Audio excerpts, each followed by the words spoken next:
Hello guys, Tauseef biology world में आप सभी का स्वागत है। आज हम पढ़ने वाले हैं ह्यूमन फिजियोलॉजी का बहुत ही इंपॉर्टेंट चैप्टर जिसका नाम है डाइजेशन एंड एब्जॉर्प्शन।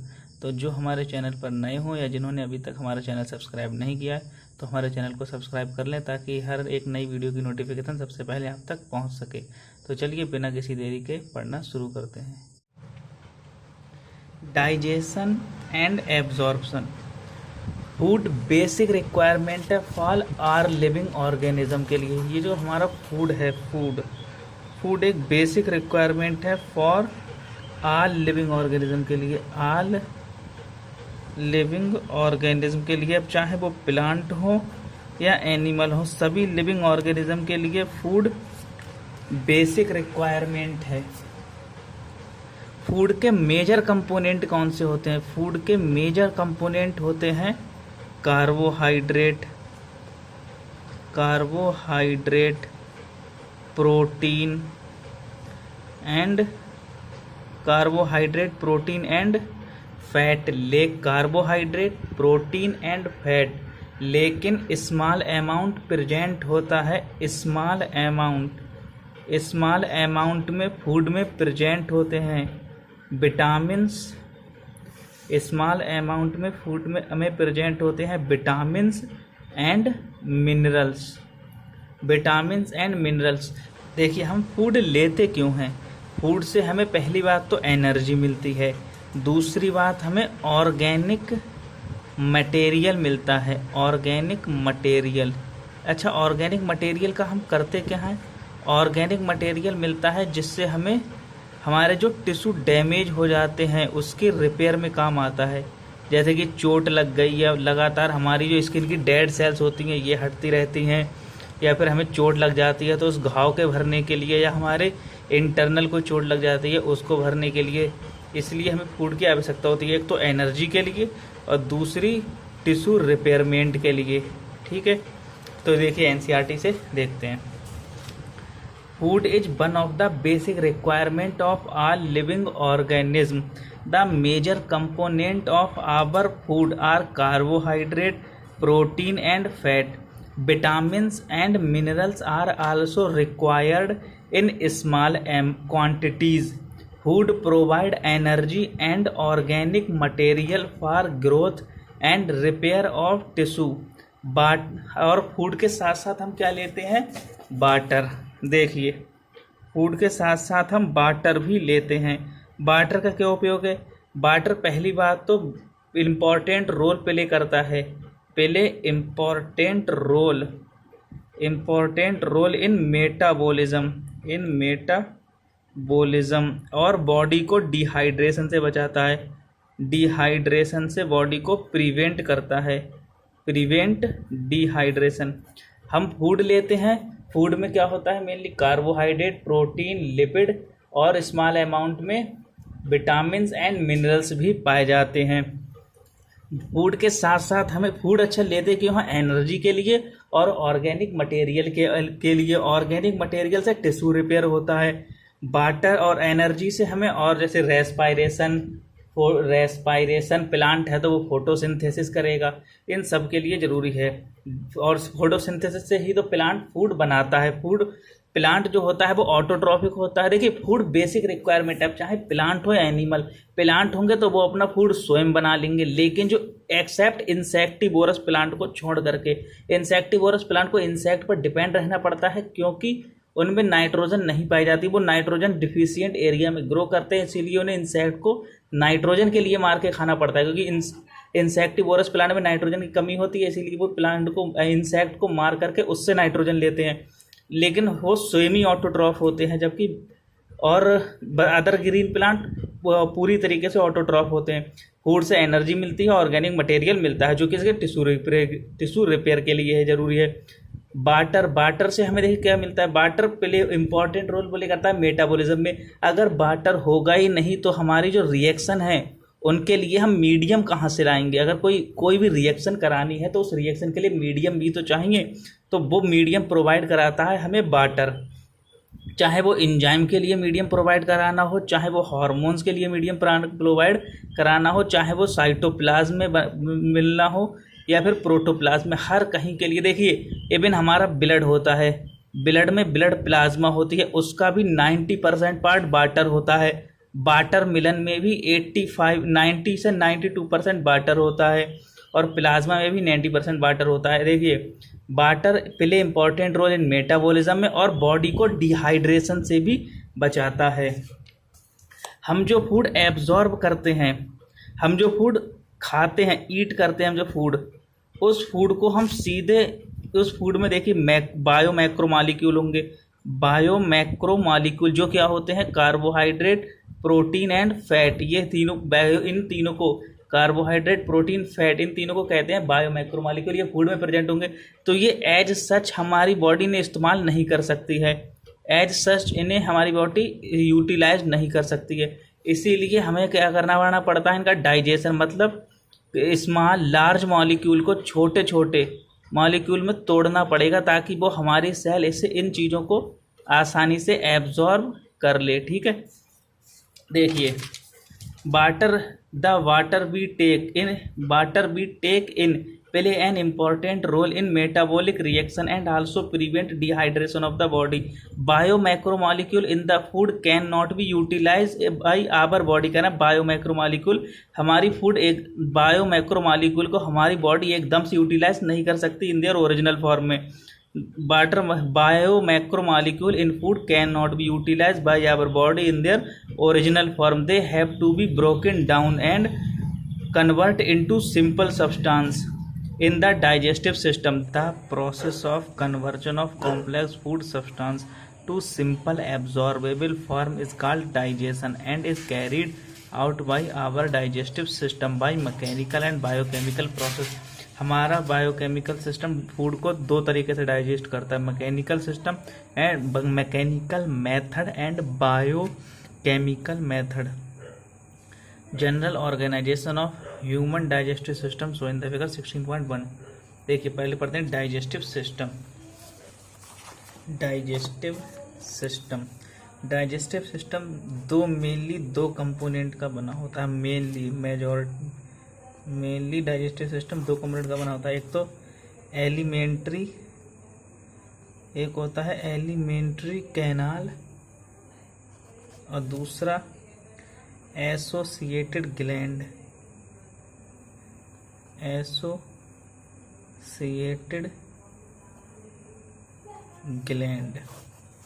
पहले पढ़ते हैं एलिमेंट्री कैनाल। एलिमेंट्री कैनाल देखिए ऐसी एक पाइप जैसी स्ट्रक्चर होती है। एलिमेंट्री कैनाल एक ऐसी पाइप जैसी स्ट्रक्चर होती है जो पूरी तरीके से खोखली होती है। ये होता है इसका पोस्टीरियर एंड, ये है पोस्टीरियर एंड, और ये है एंटीरियर एंड। पोस्टीरियर एंड खुलता है माउथ में, एंटीरियर देखिए ये पोस्टीरियर एंड, ये एंटीरियर एंड। पोस्टीरियर एंड खुलता है माउथ पर, एंटीरियर एंड खुलता है एनस पर। ठीक है, posterior and, anterior and. Alimentary canal, देखिए एलिमेंट्री कैनाल कहाँ से कहाँ होती है, माउथ से लेकर के एनस तक। एलिमेंट्री कैनाल माउथ से लेकर के एनस तक फैली होती है। माउथ होता है एलिमेंट्री कैनाल के एंटीरियर एंड पर, जबकि एनस होता है एलिमेंट्री कैनाल के पोस्टीरियर एंड पर है। माउथ एंटीरियर एंड पर, एनस पोस्टीरियर एंड पर। देखिए बक्कल कैविटी स्टार्ट होती है माउथ से। माउथ ओपन होता है वक्कल कैविटी में। वक्कल कैविटी ओपन होती है फेरिंग्स में। फेरिंग्स ओपन होता है ईसोफेगस में। ईसोफेगस ओपन होती है स्टमक में। स्टमक ओपन होता है स्मॉल इंटेस्टाइन में। स्मॉल इंटेस्टाइन ओपन होती है लार्ज इंटेस्टाइन में, और लार्ज इंटेस्टाइन एनस के द्वारा बाहर खुलता है। ठीक है, देखिए माउथ, शुरू करते हैं माउथ से। माउथ ओपन होता है बक्कल कैविटी में। अब पढ़ते हैं बक्कल कैविटी। माउथ प्रेजेंट होता है एंटीरियर एंड पर, माउथ ओपन होता है बक्कल कैविटी में। पढ़ते हैं बक्कल कैविटी को। देखिए बक्कल कैविटी में टीथ पाए जाते हैं और मस्कुलर टंग पाई जाती है। टीथ और मस्कुलर टंग। बक्कल कैविटी को दूसरा नाम होता है ओरल कैविटी। बक्कल कैविटी को ओरल कैविटी भी कहते हैं। बक्कल कैविटी में टीथ पाए जाते हैं और मस्कुलर टंग पाई जाती है। देखिए टीथ क्या होते हैं। टीथ की होती है 4 प्रॉपर्टी। टीथ को जो मोस्ट ऑफ द मैमल्स के जो टीथ होते हैं, मोस्ट ऑफ द मैमल्स में इंक्लूडिंग ह्यूमन को जोड़कर, including human, most of the mammal including human को लगा करके। मैमल्स क्या होते हैं? वो मैमल जिनमें, मैमल्स उन ऑर्गेनिज्म को कहते हैं जिनमें मेमरी ग्लैंड पाई जाती है, बॉडी पर हेयर पाए जाते हैं। ठीक है, डोर्सल हर्ट पाया जाता है। देखिए मैमल्स में, मोस्ट ऑफ द मैमल्स में इंक्लूडिंग ह्यूमन में क्या पाए जाते हैं? टीथ कैसे हो सकते हैं? थीकोडोंट हो सकते हैं। Thecodont, most of the mammal में टीथ थीकोडोंट। या फिर दूसरी प्रॉपर्टी होती है इसकी डाईफायोडोंट, और तीसरी प्रॉपर्टी होती है हेट्रोडोंट। देखिए थीकोडोंट किसे कहते हैं?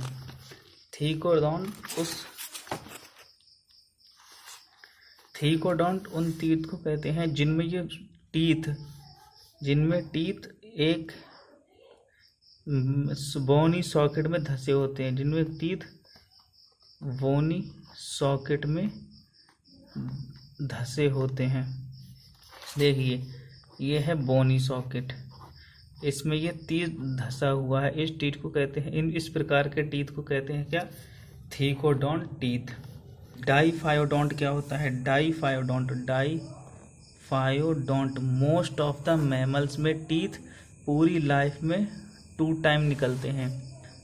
2 बार निकलते हैं। 2 टाइम्स, 2 बार निकलते हैं। पहली बार जो टीथ निकलते हैं इन्हें कहते हैं मिल्क टीथ कहते हैं। दूसरी, और इन्हीं टीथ को मिल्क टीथ कहते हैं। मिल्क टीथ को ही टेम्पररी टीथ भी कहते हैं। क्या? टेम्पररी टीथ भी कहते हैं। दूसरे टीथ होते हैं जो दूसरी बार टीथ निकलते हैं, मतलब एक बार ये पहली बार टीथ निकले इन्हें कहते हैं मिल्क टीथ, ये गिर गए, उसके बाद फिर टीथ निकलते हैं, इन टीथ को कहते हैं परमानेंट टीथ। जो मिल्की टीथ होते हैं इनकी संख्या होती है 20, और जो परमानेंट टीथ होते हैं ये होते हैं 32। कि पहले 20 टीथ निकले, ये गिर गए, फिर ये 20 तो होकर आएंगे ही आएंगे, प्लस 12 टीथ वो आएंगे निकल कर जो कभी होंगे ही नहीं। देखिए चाइल्ड है, चाइल्ड में डेंटल फार्मूला क्या होता है? 2102/2102।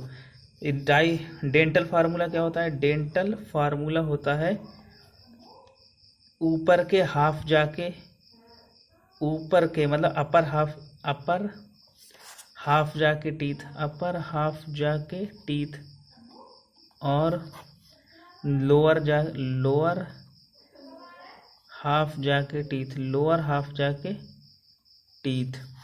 तो ऊपर के हाफ जाके टीथ 2102 और नीचे के हाफ जाके 2102। ये जो 0 है यहाँ पर कोई टीथ नहीं है। ये जो टीथ नहीं निकल कर आते हैं उन्हें कहते हैं, वो टीथ होते हैं प्रीमोलर टीथ। तो ये टीथ बच्चों में होंगे नहीं और एक मोलर नहीं होगा। तो एडल्ट का जो फार्मूला होता है डेंटल फार्मूला, एडल्ट में होता है 2123/2123।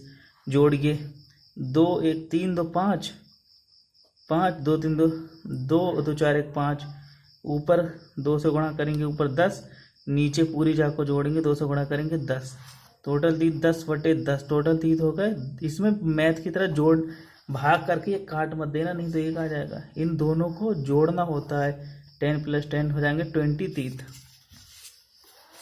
और दूसरे होते इन्हें कहते हैं हेट्रोडोंट।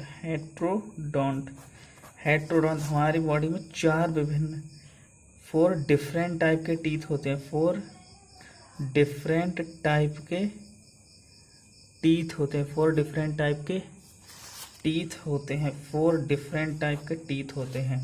इनमें से देखिए कौन कौन से होते हैं। इंसीजर,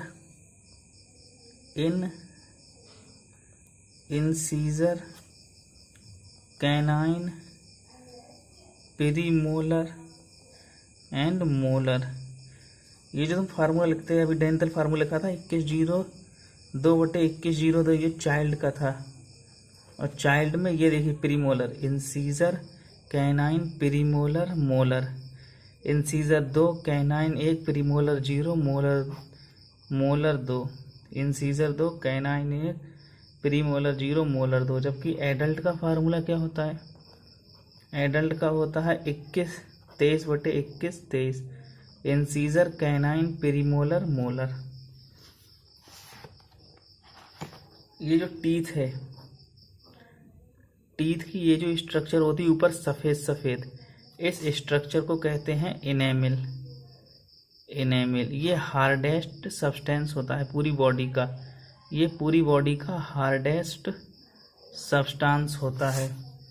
अगर पूछ ले कि हार्डेस्ट सब्सटेंस कौन सा है, हार्डेस्ट सब्सटेंस, तब तुम कहोगे इनेमिल।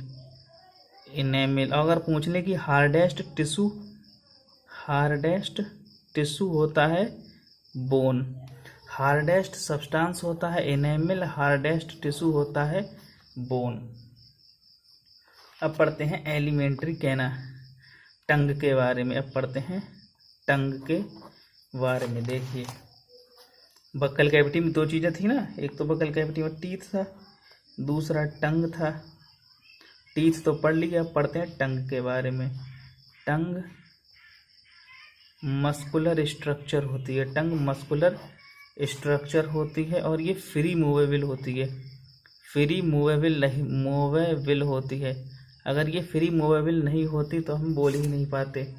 ये जो हमारी टंग होती है ये बक्कल कैविटी के फ्लोर से अटैच होती है। ये जो टंग होती है, ये जो टंग है हमारी, ये टंग जो होती है वो बक्कल कैविटी के फ्लोर से अटैच होती है। किस? बाय द फ्रेनुलम के द्वारा। हमारी टंग बक्कल कैविटी के फ्लोर से फ्रेनुलम के द्वारा अटैच होती है। टंग मस्कुलर स्ट्रक्चर है, फ्रीली मूवेबल होती है, बक्कल कैविटी के फ्लोर से अटैच होती है बाय फ्रेनुलम। और बक्कल कैविटी पर ये प्रोजेक्शन पाए जाते हैं, इन्हें कहते हैं पेपिलाई। पेपिलाई कहते हैं। पेपिलाई पर टेस्ट बड पाई जाती हैं। टेस्ट बड पाई जाती हैं। टंग मस्कुलर स्ट्रक्चर है जो फ्रीली मूवेबल होती है, बक्कल कैविटी की फ्लोर से अटैच होती है by the help of frenulum. Tongue पर ये स्ट्रक्चर उभार पाए जाते हैं, इन्हें कहते हैं पेपिलाई। सम ऑफ द पेपिलाई पर टेस्ट बड प्रेजेंट होती है, जिसकी वजह से हमें टेस्ट का पता चलता है। पेपिलाई जब हम अपनी जीभ पर दांत फिराते हैं तो जो खुरखुरी स्ट्रक्चर पता चलती है वही पेपिलाई होती है। अब पढ़ते हैं टीथ बक्कल के। देखिए माउथ पढ़ लिया, बक्कल कैविटी पढ़ लिया, फेरिंग्स शॉर्ट ट्यूब होती है। फेरिंग्स कॉमन पैसेज है। फॉर टंग जो होती है कॉमन पैसेज होती है फॉर एयर एंड फूड दोनों के लिए। एयर एंड फूड के लिए फेरिंग्स कॉमन पैसेज होती है।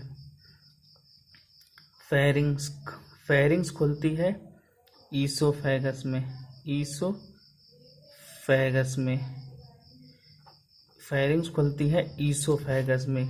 ये देखिए ईसोफेगस है, ईसोफेगस थिन लॉन्ग ट्यूब होती है।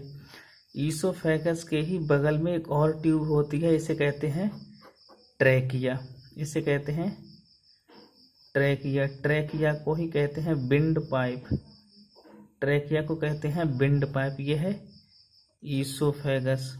ट्रैकिया की ओपनिंग को कहते हैं ग्लोटिस, ट्रैकिया की ओपनिंग को कहते हैं ग्लोटिस। इसकी ओपनिंग पर एक फ्लैप पाया जाता है या एक ढक्कन पाया जाता है, इसे कहते हैं एपीग्लोटिस, एपीग्लोटिस। ये इलास्टिक कार्टिलेज का बना होता है, ये इलास्टिक कार्टिलेज का बना होता है।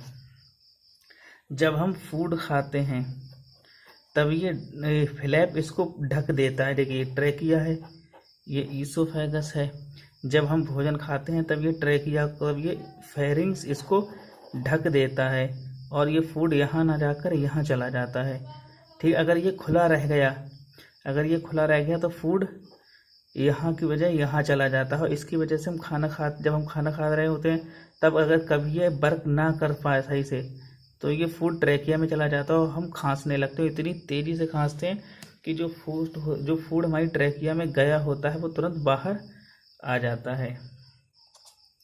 फेरिंग्स के बाद पढ़ते हैं ईसोफेगस। ईसोफेगस के बाद ईसोफेगस जो होती है स्टमक में खुलती है, ईसोफेगस स्टमक में खुलती है, ईसोफेगस स्टमक में खुलती है।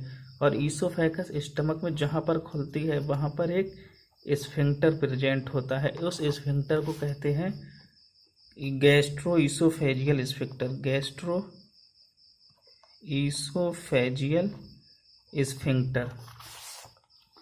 अब पढ़ते हैं स्टमक के बारे में। देखिए स्टमक एक जे शेप्ड स्ट्रक्चर होती है, जे शेप्ड बैग लाइक स्ट्रक्चर है। स्टमक एक जे से बैग लाइक स्ट्रक्चर है। इसके मुख्यतः 4 पार्ट होते हैं। स्टमक के मेनली 4 पार्ट या 4 पार्ट होते हैं, 4 भाग होते हैं। पहला कार्डियक, दूसरा फंडिक, तीसरा बॉडी। देखिए स्टमक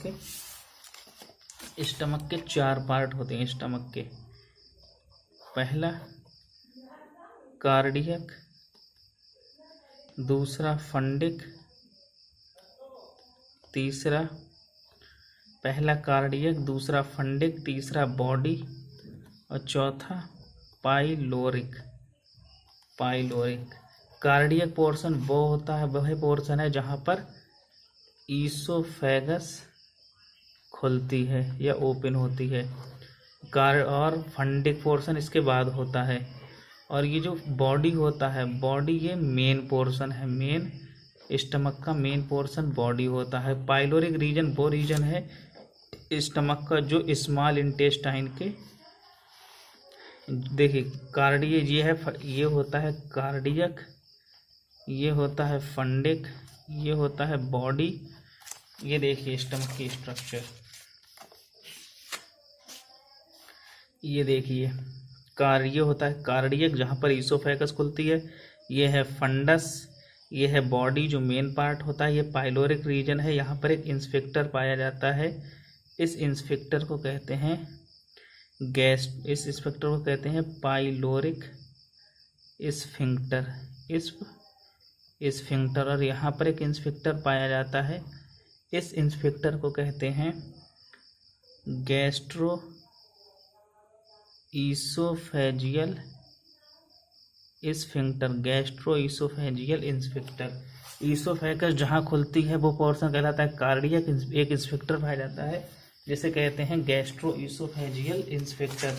ये देखिए ये जो गैस्ट्रो ईसोफेजियल स्फिंक्टर होता है ये फूड को अंदर तो आने देता है लेकिन फूड को बाहर नहीं जाने देता। ये जो इंस्फिक्टर होता है गैस्ट्रो ईसोफेजियल गैस्ट्रोइसोफेजियल इंस्पेक्टर, ये फूड को अंदर तो आने देगा लेकिन फूड को बाहर नहीं जाने देता। अब पढ़ते हैं तीसरा, अब चौथा अगला नेक्स्ट पार्ट जिसका नाम है small intestine. Small intestine, small intestine के होते हैं मुख्यतः 3 पार्ट। एक होता है ड्यूडेनम, एक होता है duodenum. Duodenum C shaped structure होती है, सी शेप्ड स्ट्रक्चर होती है जहाँ पर पाइलोरिक इंस्पेक्टर प्रेजेंट होता है और जहाँ पर स्टमक का पाइलोरिक रीजन खुलता है। दूसरा, और ये ड्यूडेनम सी शेप्ड होता है। दूसरा होता है जिजनम, जिजनम होता है क्वाइल्ड होता है। तीसरा, थर्ड पोर्शन होता है इलियम। इलियम कैसा होता है? हाईली क्वाइल्ड पोर्शन है, हाईली क्वाइल्ड पोर्शन। देखिए अगर ILIUM है लिखा हुआ तब ये इलियम एक बोन है जो कि हमारी पेल्विक गर्डल में प्रेजेंट होती है, और अगर लिखा हुआ है ILEUM इलियम, ये होता है हमारे स्मॉल इंटेस्टाइन का पार्ट, स्मॉल इंटेस्टाइन का पार्ट। अब पढ़ते हैं लार्ज इंटेस्टाइन। लार्ज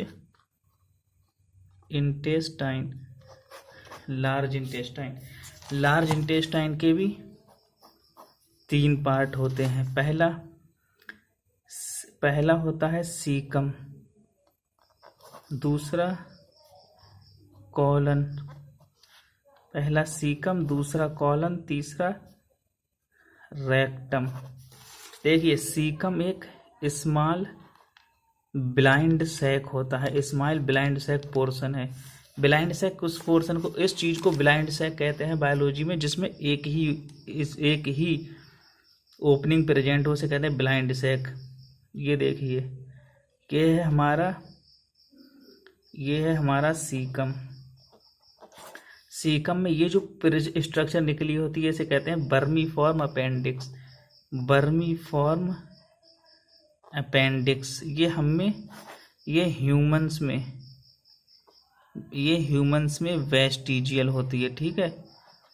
और ये सीकम है, सीकम ब्लाइंड सैक होता है, सीकम ब्लाइंड सैक होता है। इससे एक फिंगर लाइक प्रोजेक्शन निकली होती है, इससे एक फिंगर लाइक प्रोजेक्शन निकली होती है, उसे कहते हैं बर्मीफॉर्म अपेंडिक्स, जो कैसी होती है? वेस्टिजियल होती है। और सीकम में सिम्बायोटिक बैक्टीरिया पाए जाते हैं, सिम्बायोटिक बैक्टीरिया पाए जाते हैं। अब पढ़ते हैं कॉलन। कॉलन के 4 पार्ट होते हैं, असेंडिंग पोर्शन, ट्रांसवर्स पोर्शन और डिसेंडिंग पोर्शन, और चौथा सेगमोइड। देखिए ये होता है ईसोफेगस, ये हुआ स्टमक, ये है ईसोफेगस, ये है स्टमक, ये होता है ड्यूडेनम, ये होता है जिजनम, और ये होती है इलियम, ठीक है। ये होता है सीकम, ये होता है देखिए असेंडिंग पोर्शन, कॉलन का असेंडिंग पोर्शन, ये ट्रांसवर्स पोर्शन, ये डिसेंडिंग पोर्शन, और ये सिग्मोइड पोर्शन, ठीक है। और ये रेक्टम के द्वारा बाहर खुल जाती है, और ये रेक्टम एनस के द्वारा बाहर खुलता है। अब पढ़ते हैं एलिमेंट्री कैनाल। देखिए digestive system, the human digestive system consist of the alimentary canal and the associated gland. Human का डाइजेस्टिव सिस्टम बना होता है एक एलिमेंट्री कैनाल और associated gland. Alimentary canal initiate होती है एंटीरियर पोर्शन जो ओपन होता है माउथ में, और एंड होती है कहाँ? पोस्टीरियर एंड पर, एनस के थ्रू। माउथ खुलता है बक्कल कैविटी में या ओरल कैविटी में। ओरल कैविटी में टीथ पाए जाते हैं और मस्कुलर टंग पाई जाती है। टीथ एम्बेडेड होते हैं सॉकेट ऑफ जॉ बोन के सॉकेट में एम्बेडेड होते हैं। इस प्रकार जब टीथ जॉ बोन में धसे हों, इस प्रकार के अटैचमेंट को कहते हैं thecodont. Majority of the mammal में इंक्लूडिंग ह्यूमंस को जोड़ करके 2 सेट ऑफ टीथ निकलते हैं। इन ह्यूमंस में, मैमल्स में इंक्लूडिंग ह्यूमन लाइफ में 2 बार टीथ निकलते हैं। एक पहला सेट जो टीथ का निकलता है उसे कहते हैं टेम्परेरी टीथ या डेसिडुअस टीथ या मिल्क टीथ, जो रिप्लेस बाय हो जाते हैं बाई परमानेंट टीथ या एडल्ट टीथ के द्वारा। इस प्रकार के डेंटिशन को डाइफाइडोडोंट कहते हैं। जब टीथ बोनिसा में धसे हों तब इस प्रकार के अटैचमेंट को कहेंगे थीकोडोंट, और जब टीथ लाइफ में 2 बार आए तब इस प्रकार के डेंटिशन को कहेंगे डाइफाइडोंट। कह रहे हैं इन एडल्ट ह्यूमन देखिए, in adult human 32 permanent teeth होते हैं। 4 डिफरेंट प्रकार के एडल्ट ह्यूमन में 32 टीथ होते हैं जो 4 प्रकार के होते हैं। इस प्रकार के डेंटिशन को कहते हैं हेट्रोडोंट डेंटिशन। देखिए, इंसीजर उन 4 प्रकार के टीथ के नाम क्या है? Incisor, canine, premolar, molar. Arrangement of teeth in each half of the upper and lower jaw in order I C incisor, canine, premolar, molar represented by dental formula। यह है 21-23/21। हार्ड च्यूइंग सरफेस टीथ किसकी बनी होती है? इनेमिल की, जो help करती है मेस्टिकेशन ऑफ फूड में। टंग फ्रीली मूवेबल होती है। मस्कुलर ऑर्गन है। अटैच होती है फ्लोर से ऑफ द ओरल कैविटी के by the frenulum. Teeth muscular free movable organ है जो ओरल कैविटी के फ्लोर से अटैच होती है by the help of frenulum. Upper surface tongue की अपर सरफेस पर स्मॉल प्रोजेक्शन पाए जाते हैं, उन्हें कहते हैं पेपिलाई, जिसमें से सम पेपिलाई पर टेस्ट बड पाए जाते हैं, जिसकी मदद से हम टेस्ट को पता कर पाते हैं। ओरल कैविटी लीड इनटू ए शॉर्ट फेरिंग्स कॉमन पैसेज है फॉर फूड एंड एयर के लिए। देखिए, ये देखिए, हमने एक बार पूरा पैसेज बताया था ना। एलिमेंट्री कैनाल में माउथ ओपन होता है बक्कल कैविटी में, बक्कल कैविटी ओपन होती है फेरिंग्स में, फेरिंग्स ईसोफेगस में, ईसोफेगस स्टमक में, स्टमक स्मॉल इंटेस्टाइन में, स्मॉल इंटेस्टाइन लार्ज इंटेस्टाइन में, लार्ज इंटेस्टाइन एनस के द्वारा बाहर खुल जाती है। ओरल कैविटी कहाँ खुलती है? शॉर्ट फेरिंग्स में, जो कॉमन पैसेज है फॉर एयर एंड फूड के। फेरिंग्स फूड और एयर के लिए कॉमन पैसेज है। ईसोफेगस एंड ट्रैकिया, जो ट्रैकिया कहते हैं बिंड पाइप, फेरिंग्स में खुलती है। एक कार्टिलेजिनस फ्लैप जिसे कहते हैं एपिग्लॉटिस, जो इलास्टिक कार्टिलेज का बना होता है। ये फूड की एंट्री को रोक देता है जब हम फूड को स्वेल करते हैं, निगलते हैं। इस फ्लैप को कहते हैं epiglottis. Oesophagus thin long tube है जो एक्सटेंड होती है पोस्टीरियरली पासिंग थ्रू कहाँ दे नेक, थोरैक्स, डायाफ्राम। ईसोफेगस कहाँ से कहाँ फैली होती है? नेक, थोरैक्स, डायाफ्राम। और कहाँ जाती है? जे से बैग में खुल जाती है जाकर, जे से बैग में। कह रहे हैं लाइक स्ट्रक्चर, जैसे structure like called stomach. A muscular inspector से कहते हैं gastro-oesophageal inspector, regulate the opening of the oesophagus in the stomach में। ईसोफेगस में गैस्ट्रोइसोफेजियल इंस्पेक्टर ईसोफेगस की एंट्री को स्टमक में रेगुलेट करता है। स्टमक लोकेटेड होता है upper left portion of the abdominal cavity में।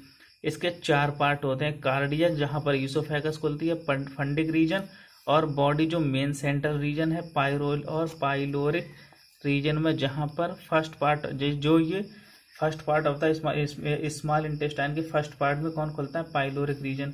स्मॉल इंटेस्टाइन 3 भाग में बटी होती है, 3 रीजन में बटी होती है। एक शेप्ड डिडनम में, और एक long middle coiled portion jejunum and highly coiled portion ilium.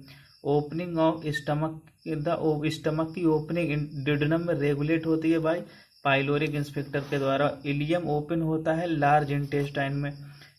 Large intestine के बना होता है सीकम, कॉलन और रेक्टम में। सीकम ब्लाइंड सैक होता है जो होस्ट है सम सिम्बायोटिक माइक्रो ऑर्गेनिज्म का। एक finger like narrow finger like projection निकलता है सीकम से, जो जिसे कहते हैं वर्मीफॉर्म अपेंडिक्स, जो कैसा है वेस्टिजियल ऑर्गन है।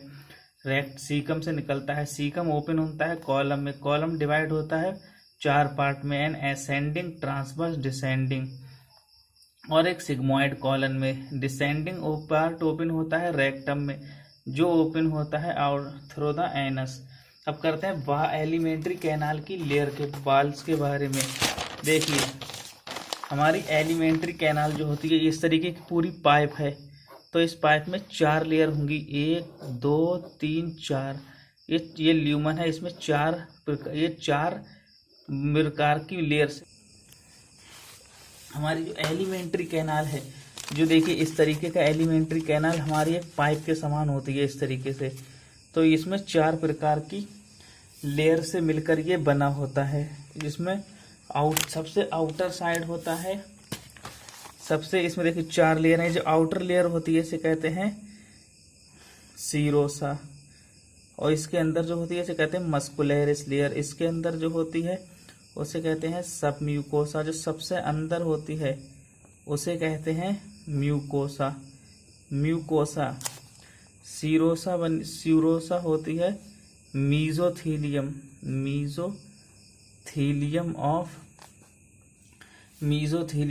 सीरोसा होती है थिन मीजोथीलियम, जो क्या बनाती है एपिथीलियम ऑफ विसरल ऑर्गन। और इसमें कुछ सम कनेक्टिव टिश्यू भी प्रेजेंट होते हैं। उसके बाद दूसरी लेयर होती, पहली हो गई सीरोसा, दूसरी लेयर होती है मस्कुलरिस लेयर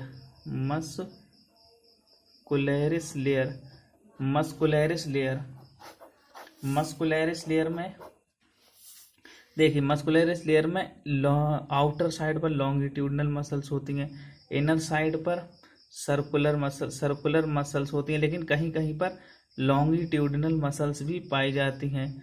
ये जो मस्कुलरिस लेयर होती है ये बनी होती है smooth muscularis layer smooth muscles की बनी होती है। आउटर साइड लॉन्गिट्यूडनल मसल्स होती हैं, इनर साइड सर्कुलर मसल्स, और कहीं कहीं पर लॉन्गिट्यूडनल मसल्स भी पाई जाती हैं। जैसे कि एग्जांपल है इसका, स्टमक में लॉन्गिट्यूडनल मसल्स पाई जाती हैं। देखिए कह रहे हैं the wall of the alimentary canal from oesophagus से रेक्टम तक पजेस 4 लेयर, 4 लेयर पाई जाती है। जैसे कि नेम है इनका, सीरोसा एक्सटर्नल आउटर मोस्ट होती है, फिर मस्कुलरिस लेयर, ये आउटर मोस्ट मतलब ये जो सबसे बाहर की तरफ होती है ये होती है सीरोसा। फिर इसके अंदर होगी सब मस्कुलरिस लेयर, उसके अंदर सब म्यूकोसा, और सबसे अंदर जो इनर लाइनिंग ये होगी म्यूकोसा की बनी हुई। देखिए the wall of alimentary canal from oesophagus to rectum possess 4 layer, name serosa, muscularis layer, submucosa and mucosa. Serosa outermost layer है, में बनी होती है थिन मीजोथीलियम की, जो थिन मीजोथीलियम असल में होती है एपिथीलियम ऑफ विसरल ऑर्गन, और with some connective tissue. Muscularis बनी होती है स्मूथ मसल्स की, यूजुअली अरेंज होते हैं inner circular and an outer longitudinal. इसका फार्मूला होता है ऑल मतलब आउटर लॉन्गिट्यूडनल और ice inner circular. An oblique muscles layer में be present in some region. कह रहे हैं द सब म्यूकोसा लेयर देखिए सबसे बाहर, ये देखिए गाइस सबसे बाहर की साइड है, ये देखिए गाइस सबसे बाहर की साइड है सीरोसा के अंदर मस्कुलरिस लेयर, ये इतनी है मस्कुलरिस लेयर में आउटर साइड पर देखिए लॉन्गिट्यूडनल, इनर साइड पर सर्कुलर मसल्स, और इसके अंदर होती है सब म्यूकोसा बनी होती है लूज कनेक्टिव टिश्यू की, और इसी में नर्व पाई जाती हैं, blood vessels and lymphatic vessels पाई जाती हैं। इसके अंदर होती है सबसे इनर साइड पर होती है म्यूकोसा, जो एलिमेंट्री कैनाल को लाइंड करती है, उसकी लेयर बनाती है। कौन सी म्यूकोसा? ये एलिमेंट्री कैनाल की ल्यूमन है। म्यूकोसा स्टमक में रूजी बनाती है और स्मॉल इंटेस्टाइन में विलाई बनाती है। आइए गाइस देखिए, innermost layer lining the lumen of the alimentary canal कौन सी है? Mucosa. This layer form irregular fold जिसे कहते हैं rugae in the stomach and the small finger like folding कहते हैं villi in the small intestine में। The cells lining the villi की जो ये देखिए ये बिलाई है, फिंगर लाइक प्रोजेक्शन, इसको ये जो सेल लाइन करती है कुछ इस तरीके से होती है, ये बना लेती है numerous, produce numerous microscopic projection. इस प्रोजेक्शन को कहते हैं क्या? माइक्रोबिलाई, जिससे एक ब्रश बॉर्डर अपीयरेंस बन जाता है। These modification increase the surface area enormously. बिलाई सप्लाइड होती है network of capillary and large lymphatic vessels का लैक्टिल। जो लार्ज लिम्फ वेसल्स होती है उसे कहते हैं लैक्टिल्स। म्यूकोजल एपिथेलियम में गोबलेट सेल्स पाई जाती हैं जो सिक्रेट करती हैं mucus with the help of, जो हेल्प करती है लुब्रिकेशन में। म्यूकोसा ड्यूडेनम की म्यूकोसा में कुछ और ग्लैंड पाई जाती है जो कहते हैं Brunner's gland. Cells which secrete mucus that help in the lubrication. Mucosa also form gland in the stomach जिसे कहते हैं गैस्ट्रिक ग्लैंड। स्टमक में गैस्ट्रिक ग्लैंड बनाती है म्यूकोसा। एंड क्रिप्ट्स मतलब गड्ढे in between the base of villi, ये देखिए and crypts in between the base of villi, इनको कहते हैं क्रिप्ट्स ऑफ लीवर खून।